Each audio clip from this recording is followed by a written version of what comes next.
What would you do if there was no internet?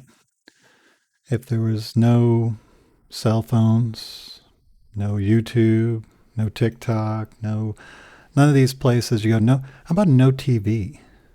Uh, no radio, if you listen to that. This is the world that we used to live in before the 1800s. And so this process of late 1800s, all these technological advances that just start coming out of nowhere.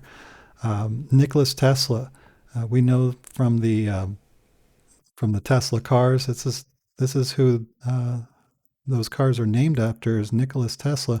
He was a Siberian-born immigrant to the United States and figured out a way to send radio signals. He's sending out signals, but nobody can hear them. They're invisible to us. So they needed to make a receiver, and a Russian, Alexander Popov, said, hey, I can make something that will catch the radio waves and hear them. And then Marconi is the one that basically puts it all together where you can hear all these sounds. It improves upon these inventions. And so whenever you are a broadcaster, let's say you're going to be a radio broadcaster, if you win like the Academy Award, the Oscar, if somebody wins an award for a movie, they call it the Oscars. Well, in radio, it's called the Marconis. And so if you win a Marconi Award, that's for radio, and that's named after this guy right here, which basically, I don't know if I can pronounce this, Guglielmo Marconi. He basically he improves upon the radio, a lot like Thomas Edison improves a light bulb, makes it useful.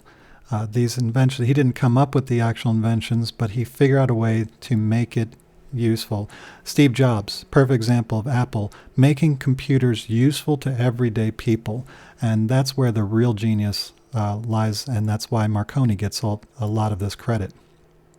Before radio, we used telegraph machines. These were things you would just press on this, and it would make clicks, beeps, do do do do do do do, and that's how we would communicate beforehand. And this was a huge invention.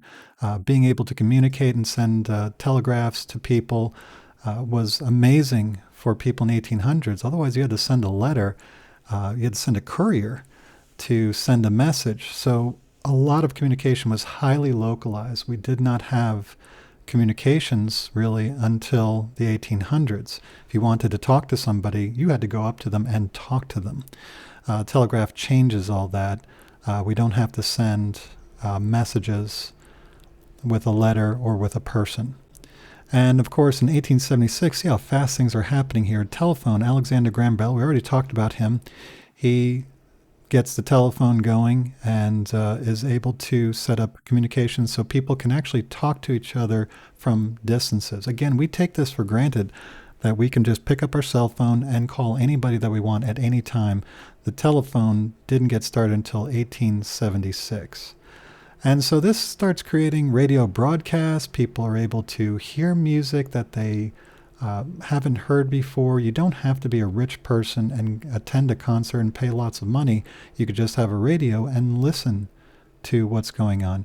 People in the evening would always turn on the radio and listen together to stories, news events, sports, whatever it was. Baseball becomes wildly popular throughout the United States because people are able to hear the games on the radio wherever and whenever they are. So this really helps unite the nation. We could have been very divided because our country is so big. And so radio was a crucial instrument to making sure that our country stays together and has a common culture, that we don't have the kinds of differences that started really brewing up because, leading up to the Civil War. I mean, look at the radio, 1876, I wonder, or the telephone. We had the telegraph before the Civil War, but the radio was much even later than that. I wonder if things would have been different if people had talked to each other more and explained themselves better and changed minds before it had to come to violence. Just a thought. Anyway, communication changes. By the 1920s, a person in Virginia could pick up a telephone, call a friend in Maryland. And so we were able to watch motion pictures, which are movies. So we've got the phonograph. We're able to listen to music anytime we want. We don't even need a radio. Just use a phonograph, or today we call them record players. Uh, they're able to play sound, music, voices, whatever you want. The record players would come after that, and they were just a great way for people to experience things that they normally would not be able to experience. Motion pictures, same way. Movies can transport us to all sorts of fantastic lands and ideas. And the motion pictures in 1895, now these are silent, um, and later on we'll get sound, and then later than that we'll get color. But motion pictures would capture the imagination of so many people. And again, it's a very heavy culture driving instrument. And of course, commercial radio broadcast in the 1920s. This is sports, drama, music, news, comedy. All of these things are now being broadcast. People watch shows and then the next day, or a sporting event, and the next day they go to work or go to school and they talk to each other about it.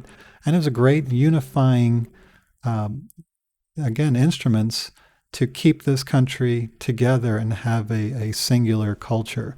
So I don't underestimate these inventions one bit. They are as revolutionary as the iPhone or the internet.